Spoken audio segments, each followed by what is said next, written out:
Happy Sunday night. Oh man, my rig just fell down. Happy Sunday night. The third episode of the Tone Zone. So pumped to have my friend, and who I may call the mayor of Nashville guitar, Ellen Angelico. Let's get her on.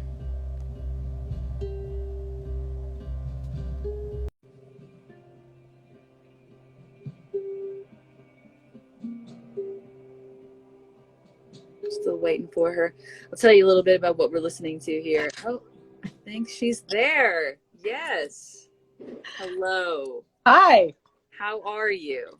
I'm good. What is your rig for the phone holding still? Because this is going to be bad.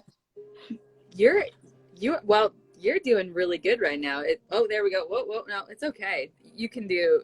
I just ordered some cheap thing off of Amazon, so we're doing these deals. How's it going? How are you? I'm good. I was really hoping to have my phone charge while this is happening, but obviously we don't get that. We don't get that luxury. Yeah, so many little things. Oh my gosh, you're wearing the shirt, the Zdan pedal shirt. I love this shirt. I love this shirt so much. But because it says both damn and fuck you on it, I feel I have to be careful about what context I wear it in. Oh yeah, I know. I don't wear that one very often because of that. That's so great good though. So it's so nice to have you on. This is the third episode of the Tone Zone. You are one of my favorite guitar players in town, which just the sheer fact that I've hired you to play guitar for the people that know me speaks highly for the kind of player you are. And it means a lot to me. Choices you make and the tone and all of those things that mean so much. Is that your own hat? Hold on. Does it say your name? Yeah. Isn't it Where the did best? you get these? Etsy. Amazing. I got them for my I got them all for my family one year for Christmas. Everybody got a hat with their name on it. Fantastic. So and I just it makes me so happy. I love it. So, how's it going? How are you doing? How are things? Well, I haven't had a kid or made a record, but but I'm doing pretty good. All things considered, I'm doing really good. I had I think if the pandemic had hit and I hadn't also had the project of helping Fanny's House of Music kind of get on the other side of the tornado,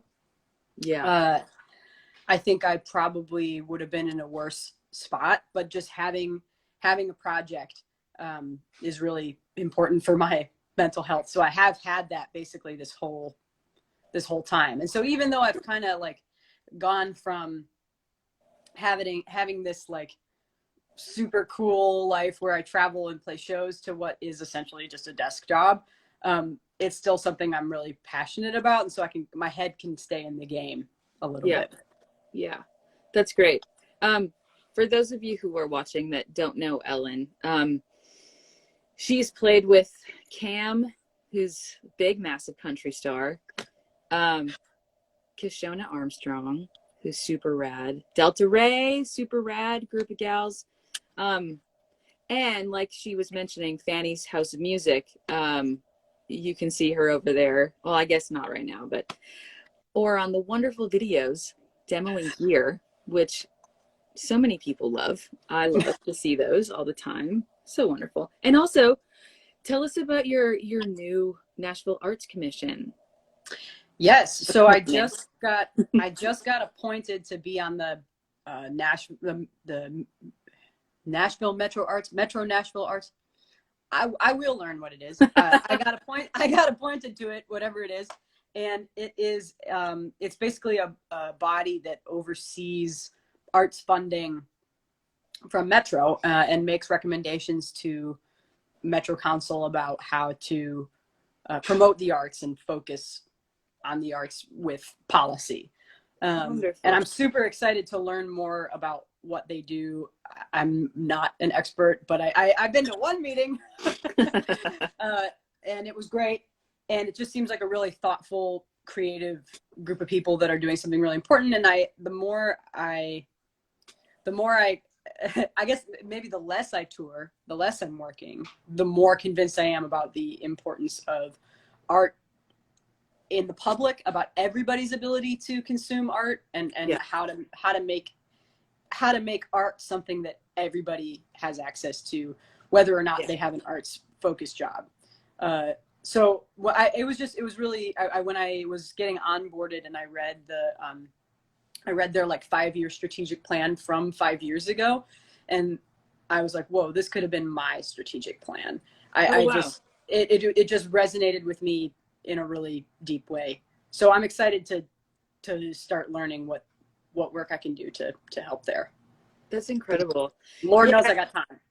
It's one thing I've noticed about the differences of living, growing up in Canada and then being here in the States. And I think I'll see it more when Lucky's in school, but the access to arts, music in schools, it's really sad.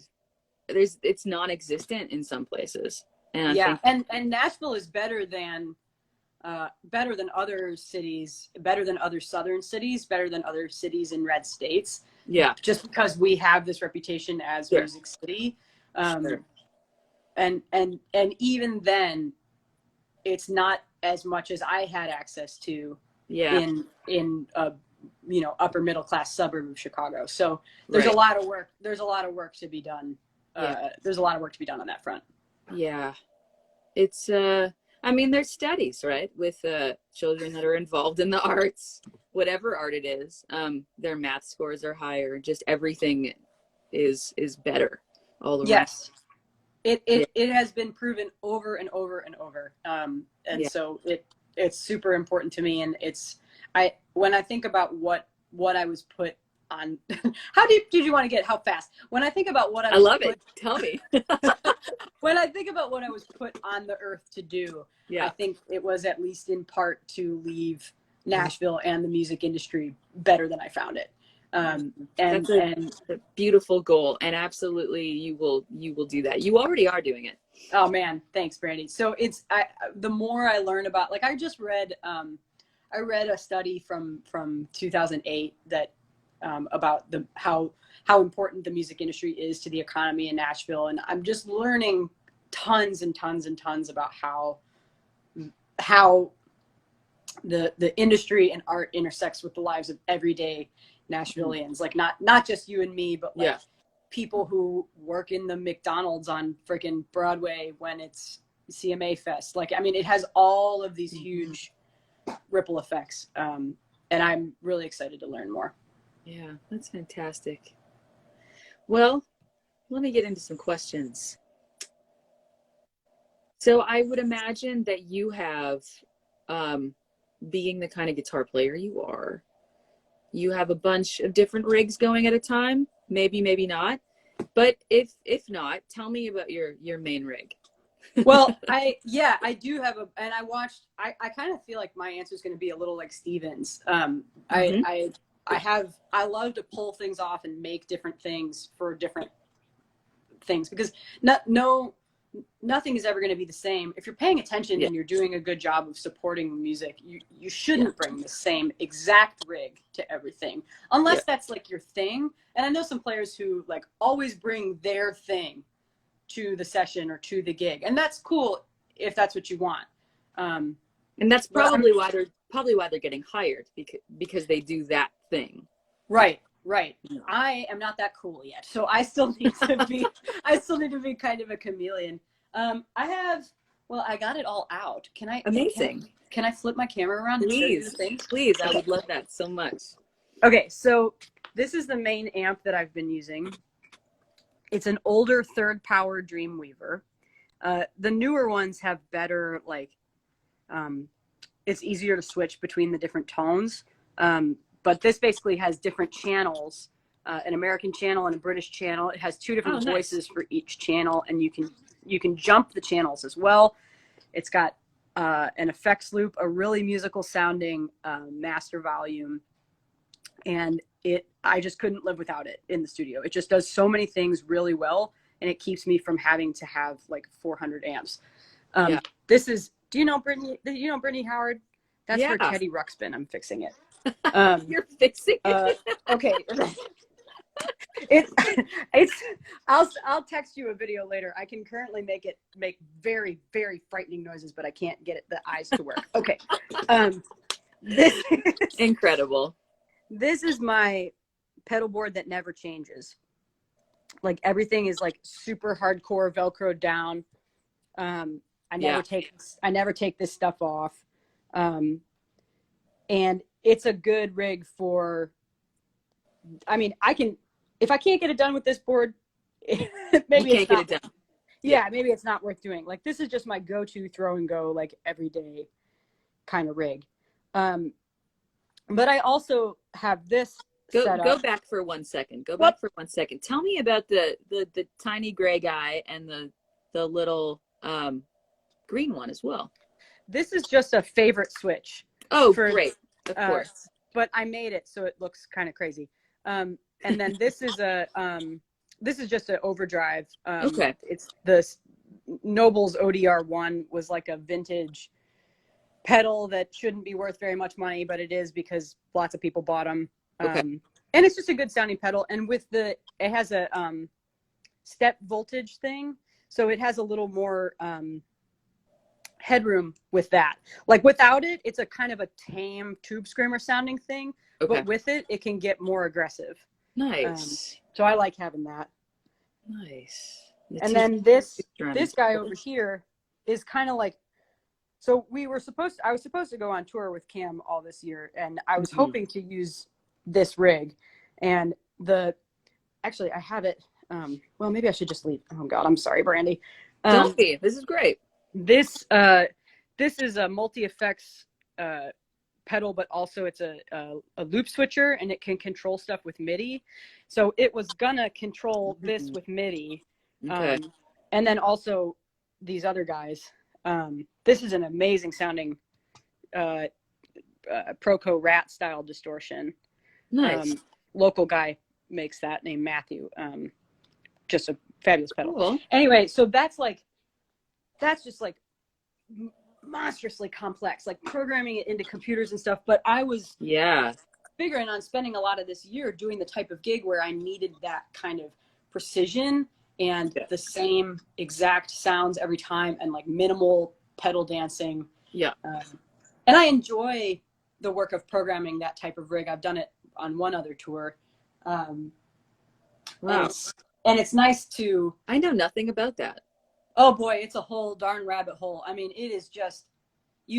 I'm on like a bunch of Facebook groups about it. It's like exhausting. It's the level of nerdiness is like, it's bordering on computer programming. You're having to understand how two different systems, like the language of two, it's way easier than computer programming because it's like this visual. Line 6 has a very visual interface. The Boss interface is a little weirder, but it's still pretty visual. But you still have to learn how those two interfaces work and how to get them to talk to each other. Right. It's a lot of troubleshooting. It's a lot of USB hubs. But once you get it up and running, like I did a tour with Wheeler. I did a couple of tours with Wheeler Walker Jr. and I had that for his rig, for my rig with him, and I just programmed the set list. It was the same set every single night. Yeah. We had two sets. We had like the opening set that was like 20 minutes, and then we had like a 90. Yeah. And so I just had them programmed in there, and pretty much just had to step on one button for every song, and then I was just in the world. All the delay times were synced to the tempos. Like you can get different if you want to use the same drive but get different levels of it and not have to turn knobs. So I mean, just everything. Really powerful, and so powerful, like beyond my ability to understand. Way beyond my ability to understand, where I have to like call much smarter people than me. Like, you know, it's happening, but how it got there and how it is what doing. Absolutely. Yeah. And then I do one other thing that I use. When will I ever stop talking? One other thing that this is the whole point of this, so don't, please. Oh, okay. Good. I am nailing it. I also use I have the Line 6 HX Stomp on that board, but I also use the bigger Line 6 Helix, and that has been a lifesaver. The amps sound pretty good. You know, I would never use it in a serious session context, but they sound good enough for most things. I've been using it on demos at home. I used it on the Delta Ray tour because they're all on in-ears. They have super quiet stage sound. Yeah. And like, you just want it to be the exact same every time. And if you're going to have to isolate your amp underneath something anyway, like, who cares if you can't really interact with the amp the way that it's fun and good to interact with amps. So I got really good at using the Helix. And we talked about this too, because you were trying to get your tone dialed in for a duo situation. Oh yeah. Yeah. Which I had to do. And I have it I have it when I was trying to figure it out. Love it. So something I could do with the Helix that I could never do with even with the super complicated powerful rig, because the Helix has so many ins and outs. I was doing it was a country singer named Lauren Jenkins. She's amazing. And the only musicians were me and the drummer because of finances. Yeah. And also we were just more fun to hang out with. So that's part of it. So I was playing baritone guitar with her, and ooh, nice. so we didn't have bass. We just had me and the drummer, and I would run the baritone guitar into the Helix. And on the Helix, you can split your signal into a certain number of paths. So I split it into 2 paths, and the guitar was on the left and the bass was on the right. And so the guitar went through an overdrive, the volume pedal, tremolo, delay, an always on reverb, and then a big scary reverb.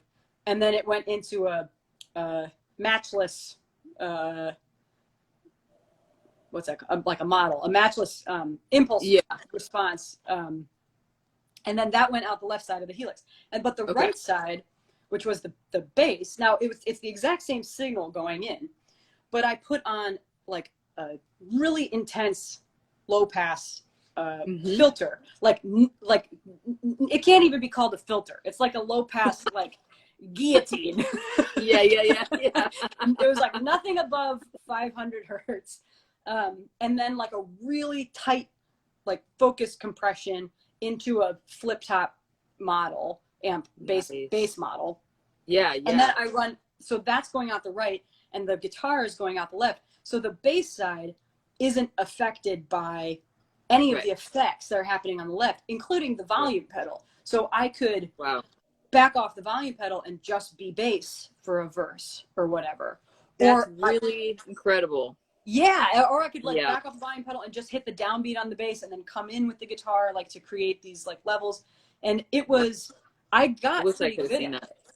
Yeah, well, it was sometimes good and sometimes bad. I mean, you had to really be, in a good sounding situation. You have to be really trusting of whoever is running sound, because when you show up, first of all, you show up with the Helix, so they're used to seeing an amp, so they're like, what's wrong with you? And then you are you're like, this is bass and this is guitar, and so if they're not going to be creative about it, it's then it's like, because I mean, there was a ton of times at festivals where they're like, we don't get any high end out of the right, and it's like, like treat it like it's a bass, like have it live in your mix like it's a bass, because that's what it's supposed to do. Zdan's got to be on board from the get-go, that sort of thing.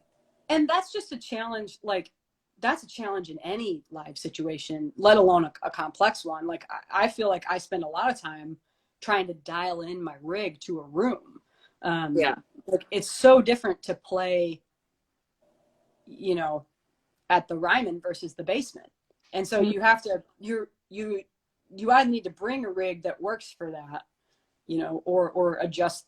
Hopefully you have a flexible enough rig to adjust what you have. Yeah. I mean, and you know, when you're saying that, there's so many people that don't understand that it changes. And I'm not talking about just guitar players, like any musician, just a singer songwriter. It's kind of like a you just learn by doing situation if nobody's told you. Right. Probably Right. And the like the sound men best and women hate their jobs so much sometimes.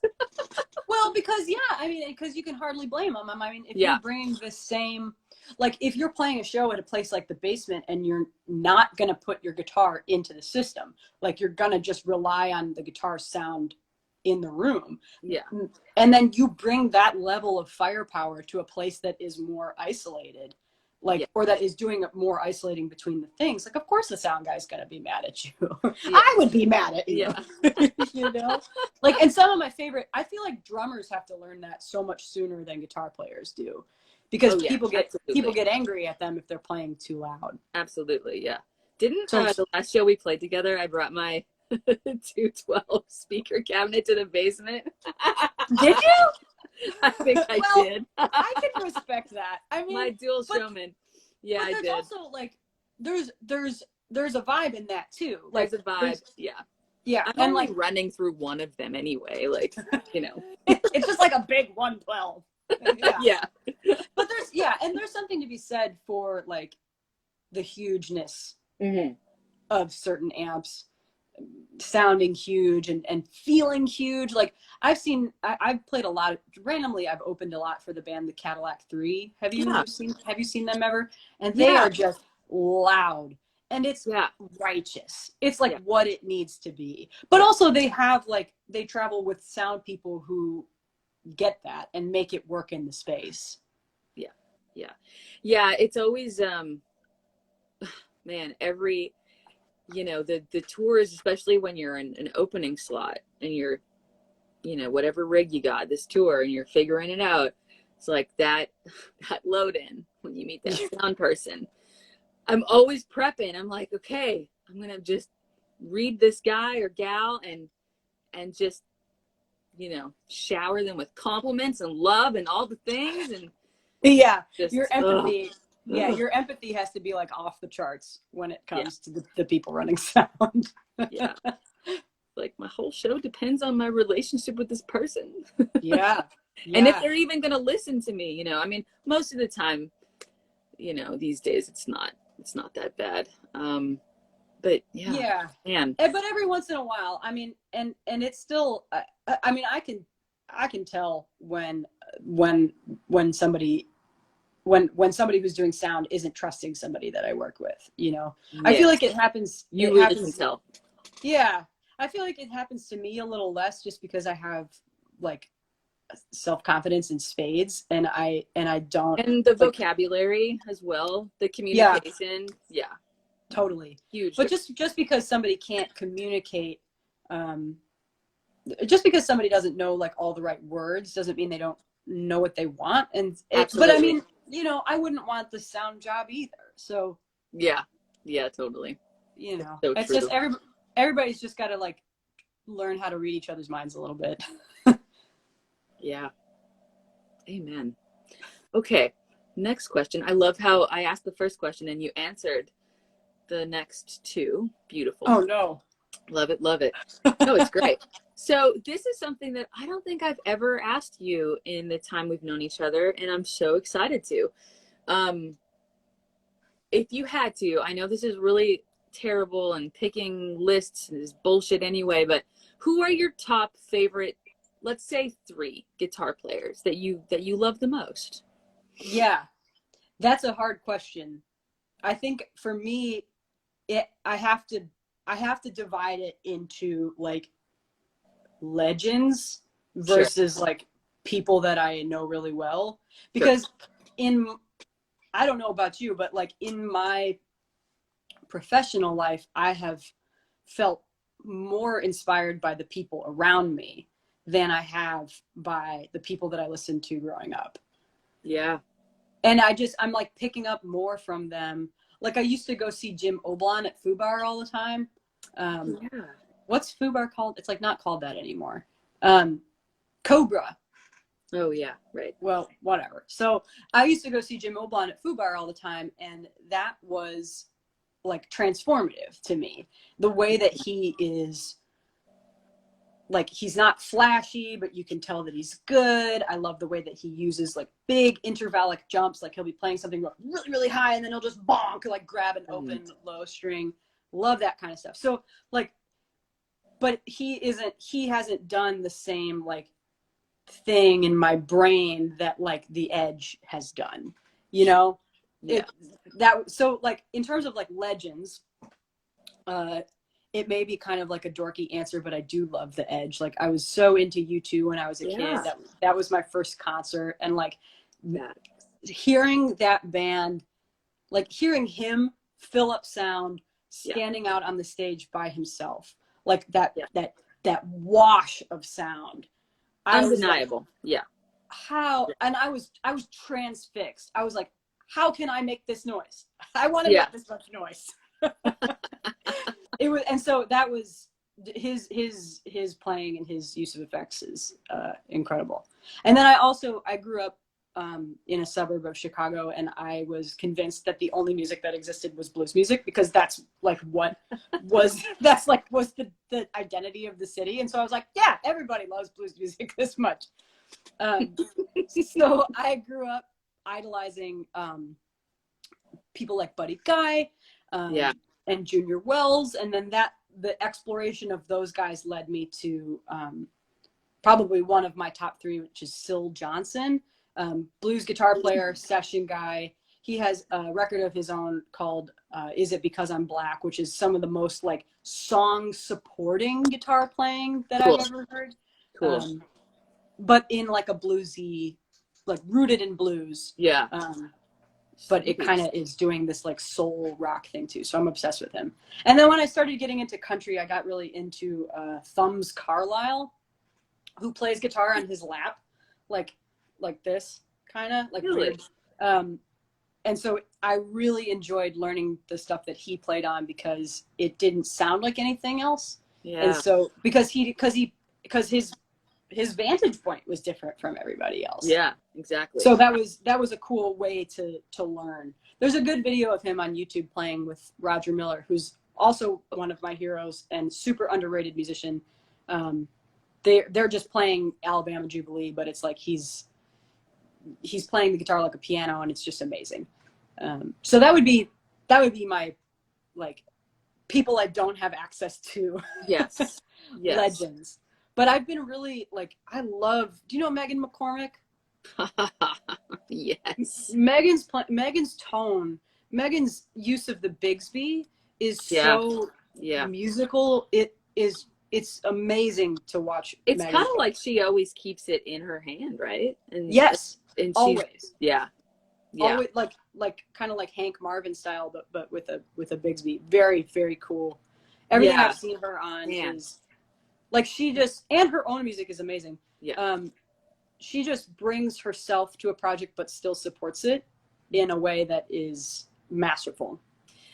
I hired her as a part of a band for a record I produced in 2019. And I was just sitting in the control room, just kind of like, fuck.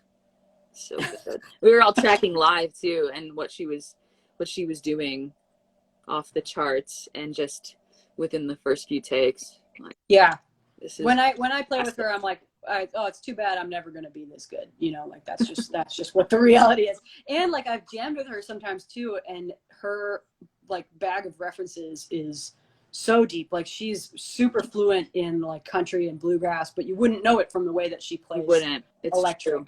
Yeah. So cool. She's incredible. Yeah.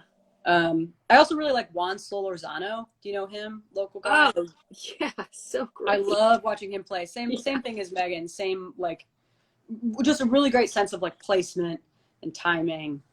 That's kind of, and also, I love guitar. Do you know who Celise Henderson is?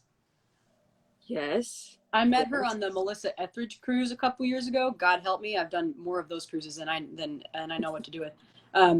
Anyway, I was just like blown away I've been listening to the stuff that, not just the stuff that she's played on, but like her stuff.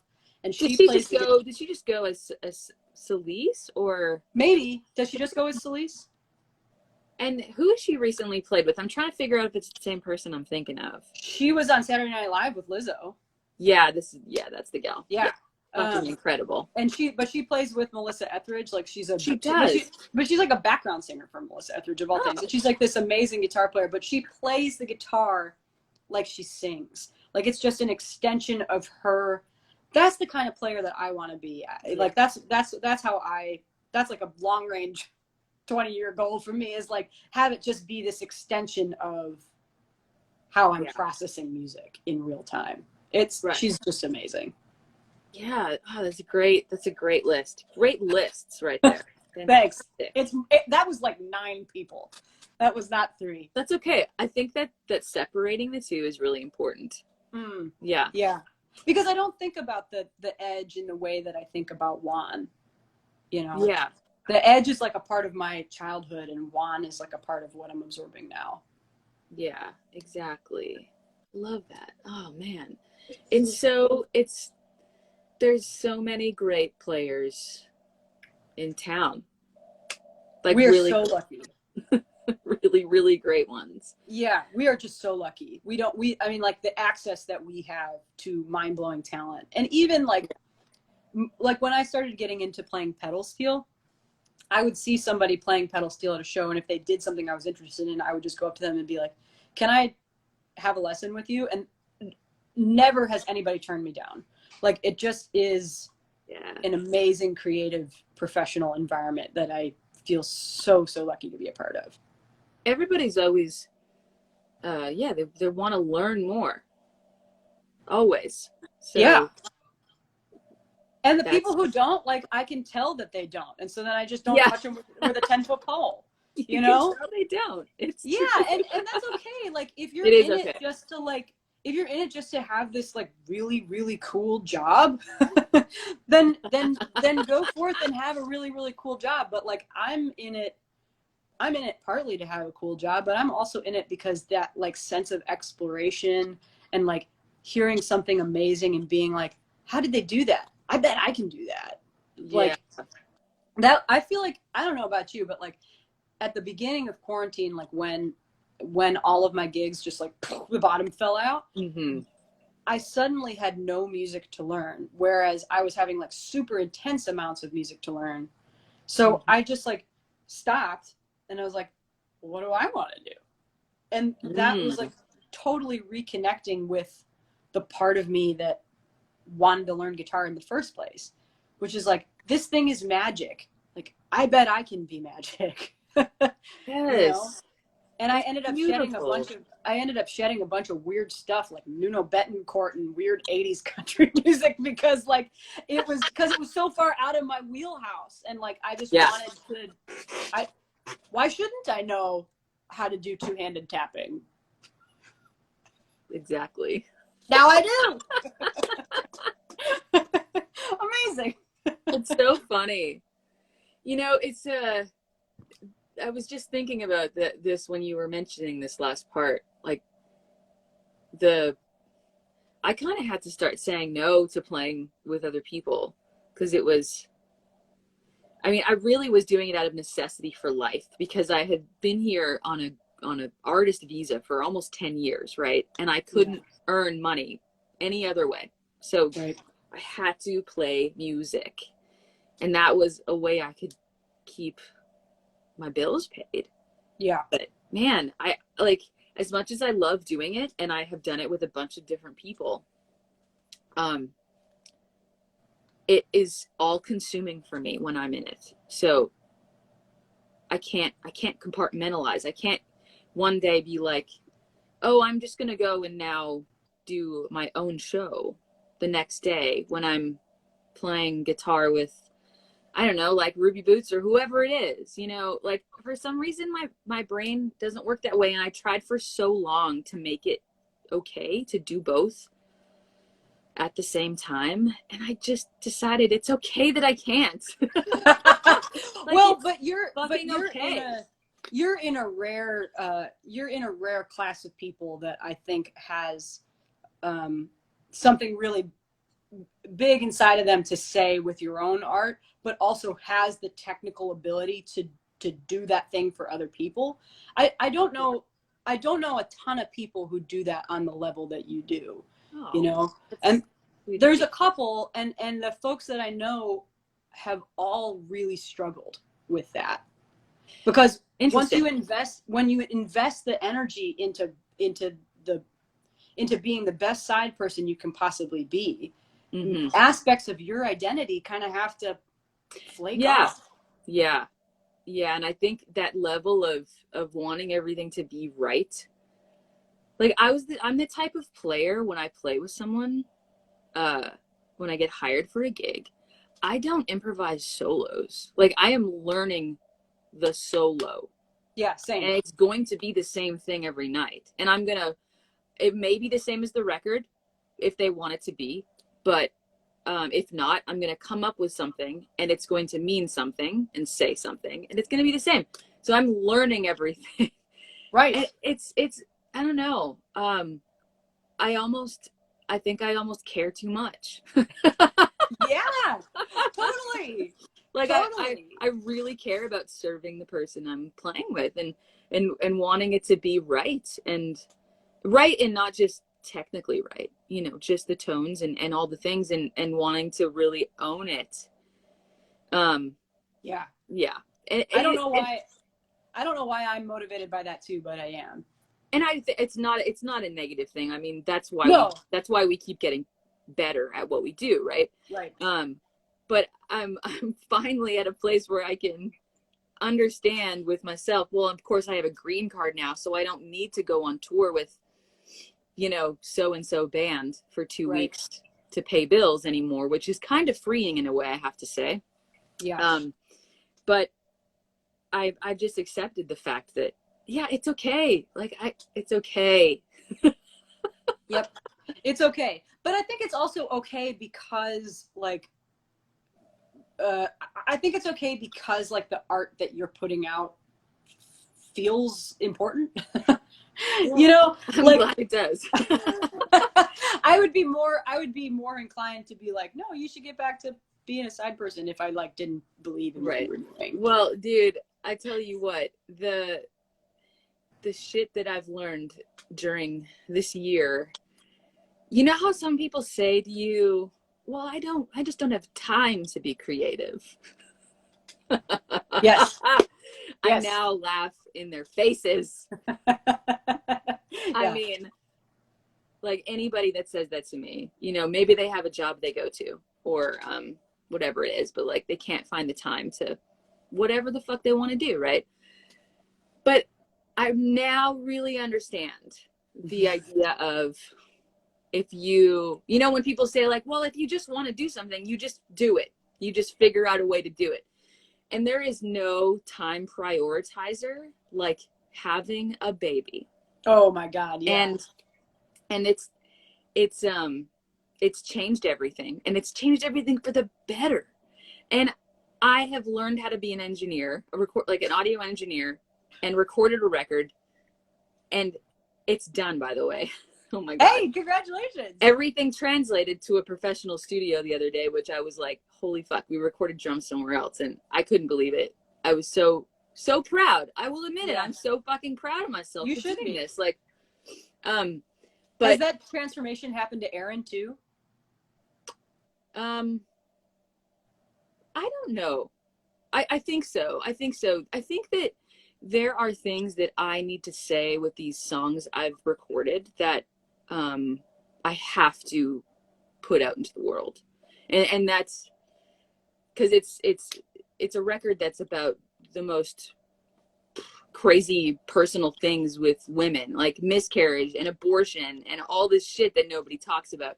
And I wrote songs about it, and I just feel like it has to happen. Oh yeah. And people have to hear it. So I don't think it's the same for him. I just have this need to do it. But my point is that you just figure out a way, man. You just figure out a way. And like there's ebbs and flows too. I mean, like sure. Like as I've gotten busier with fannies, I've definitely been like doing less. Like I was really diving into steel and fiddle, and like I've just kind of like set Fiddle. those. Really? Oh my God, I'm so bad. It's the stupidest instrument I've ever seen. I don't believe that you're bad. I don't believe No, Brandy, it's very bad. And I have so many complaints with how that instrument is designed. Like the tuners are stupid. Like why in 2021 can we not put geared tuners on everything? And all the sound on fiddle comes out right by your head. It's just the dumbest, dumbest instrument. But I love the way that it sounds. The hardest instrument like to play? The same reason. Is it the hardest instrument to play, would you Which say? one? The fiddle. Well, it's certainly the hardest. It's the hardest that I've had to do so far. Or like in life in general. It seems like everybody that I've known who's played it, it's like, this is fucking crazy. Sorry. Yeah, I don't care for it. But no, it's okay. My internet blows too. But like it's the complexity of like pedal steel that I'm super attracted to. So I'm not sure like I don't know. I like learning new stuff. But anyway, I put that all kind of on the wayside because like I'm really focused on being good to fannies right now. And so it's like it's okay. Like I guess what I was tagging along with your previous point is like you will find a way, but sometimes it's like not the right time, like I didn't write anything for like 6 months after all the shows, like no instrumental stuff. No, I learned other people's stuff, but I didn't write anything. And I think it just kind of ebbs and flows sometimes. It really does. And sometimes you have a goal and you don't necessarily know what that path is to get there. And it takes a different path than what you had envisioned. And that's also okay. I think maybe for a lot of people, the pressure being off in terms of the industry is kind of been an incredible thing. I'm only speaking for myself, but I think I can't imagine that it's not for other people, like just. No, I mean, and cool. I can't wait to see. Yeah, I can't wait to see what you and everybody, is putting out after this, because I think it's going to be a lot of pent up energy. Right. And also you're making, whatever you're making is not, oh, well, I got to think about touring this, I got to think about ABC sort of just weird, like, where's the single on the record? Like none of that matters. Right. It doesn't. It really doesn't. One thing that I have, as I've felt like less creative in terms of my playing or my writing, I have felt more freedom to explore, like listening to different types of music. Mm-hmm. Because I didn't really like, before I was learning so much music that if I was listening to something for fun, I was over listening to it. I was hyper analyzing it and thinking about every little nuance of it. And now for the first time in a long time, I don't have like a bunch of stuff on the docket. So if I want to like get really into Brazilian music for a while, I can. And that feels like a major luxury. That's incredible. That's good for you. Okay. Next question. I'm going to move this along a little bit. I love it though. I love it so much.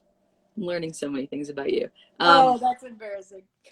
No, it's great. Because, when we've been getting together for things, it's usually, hey, can you do this gig? And then we get to the rehearsal and catch up for 10 minutes. Right.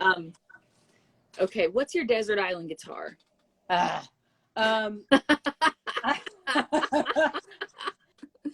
know. Hard. Desert island, it's hard for me to decide whether that's an electric or an acoustic guitar. Sure. I think I would probably choose an acoustic guitar, just because that feels like more, I don't know. It feels a little more real. You're making the sound in the acoustic space that you live in. You don't need electricity. I don't know what kind of desert island we're talking about. I have this guitar. I've had it for a really long time. It's an Epiphone Masterbuilt EF500R. It has a spruce top, rosewood back and sides. It was made in Korea. I bought it when I was 15. Love that. And it's just really opened up so nicely over time. And I wasn't using it a lot because I bought this Takamine that plugs in and like whatever. I was like playing with a lot of people on stupid kind of riders round type things. Yeah. And so I brought this to Fanny's and I considered selling it. And this guy who used to come into Fanny's, who just passed away, this guy who comes into Fanny's to consign stuff was like, "Why are you selling this? Like, are you an idiot? Like, this is an amazing sounding guitar. Like, for what we were going to sell it for, like $500 or $600. So I think that this would be my Desert Island acoustic. Also, I just put like decent tuners on it. It had the most annoying, like every time I played the D string, it was like, ah! So I just put good tuners on it. I love that. For electrics, I have it's hard not to say my Telly because it's just like rock solid. Yeah. Like I feel like on a desert island, like if something was broken on it, that I could probably find like an island bit of debris that would fix it. Yeah, but exactly. I also have this guitar, a luthier named Gwen Forrester, who like lives out in the middle of nowhere, east of town. Made this guitar. One year I had to get a big tax deduction, and so I got this guitar. And we worked on it. Well, she worked on it, but like she asked me like what I wanted, and I had real specific things that I wanted, and she had some suggestions of ways to improve on that. Her company is called Dismal Axe, although she's starting to do things just under her name, Gwen Forrester. But she winds the pickups herself. This is like reclaimed barnwood that she hollowed out. Cool. It's super vibrant. Acoustically, it's sort of like sonically, I feel like it's closer to Gretsch territory than anything else. Okay. It's sort of like in between a Gretsch and a Strat. And it's got the Bigsby, which is just like I never want to use any other kind of vibrato. Yeah. Just such a good wobble. Oh, that's great. Okay. What is your, if you can think of it, your favorite guitar moment? My favorite guitar moment? Like whether it's on stage, like in life, yeah. Whether it's on stage or in a studio or playing. With myself or in history? No, like your own. Like, oh, I remember I was playing with so-and-so and just, when all the stars aligned and everything's just, maybe the moon was out or I don't know. Is that the best feeling? There is no better feeling. That's like, man, that is just the best feeling ever. I remember like identifying that feeling kind of around when I was in college and just being like, this is the reason I can't do anything else. Like, this is what makes me feel like a person. So two things come to mind. One, I played a show with Alana Royale at Exit In.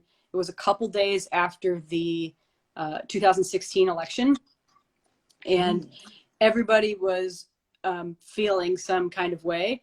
And we did a song, and then she like asked the band to like play quiet, and then a couple two men came up on stage and got engaged to each other. Like, and then Alana was like, "Ellen, take a solo." And so I was standing on a speaker at Exit In, like bawling my eyes out and playing a solo. So that was an amazing feeling. And then like opposite end of the emotion spectrum was Delta Ray just did a live album that I feel very lucky to have played on. And they recorded it over 2 shows in North Carolina. And the first show went great. Everybody was like, holy cow, this is going to be the best record ever. Like, we are so good at music. We are so good at music. And then we found out the second day that there was a problem with some of the recordings from the first day. And it was like, the second day was like, well, we really have to ace this. Like, because like if we don't get the stuff that we're missing, like this is gonna look really different than they wanted it to look. So it was like a super make or break show. and we were all so angry. Yeah. We were all so angry, and it really channeled into a vibrant and wild performance. Like there's a guitar solo that I took on one song, and it's just like listening back to it, it sounds really different than it felt. Like it sounds a little like a mistake, but it's just like everything that I played was either like just like 1,000 notes, or it was just like one note with all the vibrato. Like, Okay, please tell us, is this record out yet? yeah, it's out. Okay, what's the record called and what's the song called? Oh, it's called Rach, what's the Delta Ray live record called? Do you know? Oh, she's no help. Okay, well, it's their latest release though. It's their latest release. It's something back home, or home again, jiggity jack. I'm not sure. It's it's something about being home, and the song is nope, don't know. Okay. Okay, well, we'll have to go searching within that record to find. Yeah. Oh man, it's probably good that I don't know. Oh, Becky is saying, is it coming to Carolina? Is that what it is? Yes, that is the name of the record. Or Coming Home to Carolina. Yeah. There we go. Yes. Thank you, Becky. She's coming in clutch, as usual. Becky has come in clutch for me more than once. That's great. Yeah. Okay, I'm gonna search for that song in that solo. I'll figure out what it is, and I'll text you right, along with the video of the Teddy Ruxpin possessed by evil spirits. Please. It's kind of incredible how, well, first of all, those two moments, the first one, I kind of got goosebumps when you told me about that. So many. I mean, that was wild. I mean, you were basically playing their engagement solo, like after. Yeah. Well, and that was the thing, is it was like we were all so like the feeling just in the United States in that moment was so. Oh man, that's right. Suddenly, yeah, I forgot about that factor. Yeah, totally. Yeah, so suddenly hopeless, and then like to have this really beautiful thing happen. Yeah. I was the juxtaposition of those two things is I've never felt anything like it, and it was an amazing time. That's so great. I love it. Great moments. Also, that comment you made about how a solo felt versus how it sounded, or how it, now that's real life. That's real life. That is so wild. Yeah. I tell you. Yeah, I mean, every time when I'm just playing stuff with other people, I am so convinced, like the mistakes are so magnified to me. Right. In the moment. And they are never that big of a deal in real life. No, they're not. Except in the studio. They are a big deal. Yes. But that's also, like, I love that about live shows. It's one thing that's been really difficult for me about all these freaking live streams and all these, even the really nice live streams that I've done. It's like, that is not like a show in that you make this thing together and then it's gone. Like there's a certain kind of beauty in that it just like disappears into the air. Here it is, and then it's gone forever. Yeah, and you have to be there. You have to be there to be part of it. Yeah. But that doesn't happen with the live streams and stuff. It's like making a record every time, and I just don't have that kind of energy in me. Like I don't like knowing that stuff is going to exist out there forever. It's kind of a weird feeling. But that doesn't. I like being in the studio. Like I like that vibe. I especially love like not doing overdubs, like just live tracking and collaborating and like we were saying, we're surrounded by brilliant people. You can't like sneeze without giving COVID to a brilliant person. And so it's just when we have that like access to that level of talent, like I love to get in the studio and like screw up with those people. Yeah, that's the best. I don't know if you can see the comments. Can you? I can't.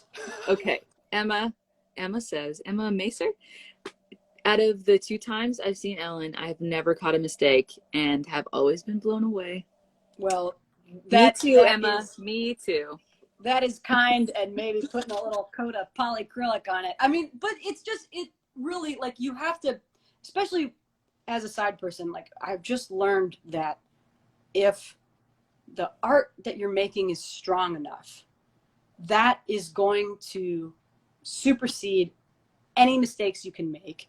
And it's going to supersede the members of your band. It's going to supersede whether or not the sound was good that day. And like, I just have learned that for myself and for everybody that I play with. Like, just trust your practice, trust the quality of your art, trust yourself, trust your heart. Like, just go into it like believing in yourself, and everybody's going to believe in you too. And it doesn't mean that you don't make mistakes, and it doesn't mean that those mistakes can't be heard on live streams from here to hereafter. But the impact of them is non-existent, like compared to the impact of the art. Yeah. Beautiful. Well said. Ugh, thanks. Wow. I shouldn't have had a drink. Now I'm on a whole tear. It's perfect. These are words that everybody needs to hear. It's incredible. It's also true that, and I don't know if this happens to you, but if I'm having a really shitty day and my self-confidence is low, like you were just speaking of the confidence thing, if you just play with confidence, if I'm not playing with confidence, or I just feel like I'm a shitty player today, I don't deserve to be here, I will play like that shitty player.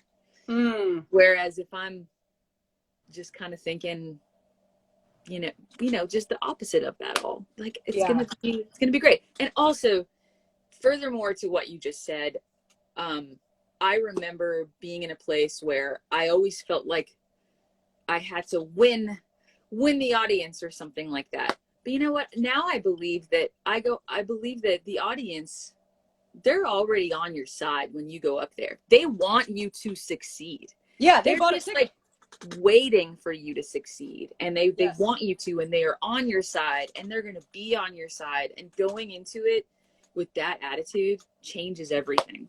Yep. You know. Yeah, they bought a ticket. Everything. They meant to be. Yeah. Yeah, I know. But I mean, when you're in an opening band or whatever, or all that kind of thing, where it's like, right. But like, worst case scenario with that is just like that you weren't memorable to them. And like, I've done that gig a million times, but you have to be really colossally bad to distract from the headlining band enough. You know, like that, totally. You gotta really light that thing on fire. Like, you gotta really bite it. Because most of the time they're just gonna be running around getting drinks and getting themselves settled anyway. Totally. But they're already on your side. They want you to succeed. Right. This has been fantastic. We are already at an hour almost, which is amazing. Man. I know. Time has flown by. And thank you so much for doing this and for being on. It's been amazing to catch up with you. Likewise. Thank you for doing this whole thing. I really, really enjoyed Tara and Steven's things. Great. I feel like I learned a lot, and I'm gonna watch them all now. So watch out. Wonderful. I just think, we're missing out on these talks since we're not out there. Yeah. Well, and I still, like, we talked about getting together to play music, and then now it's like dangerous to get together and play music with people. But like, that would be, just in light of this conversation, that would be so wonderful to do as soon as I'm not, a danger to you and Aaron and Lucky. We'll do it. Okay, that sounds great. Absolutely. Thank you so much, Ellen. All right, talk to you soon, Brady. All right, take care. Bye-bye. Thanks, everybody, for tuning in tonight. We'll see you again next month. Guest to be determined, but I got some people up my sleeve. So thanks so much, you guys. This has been fun. Have a good Sunday. Bye.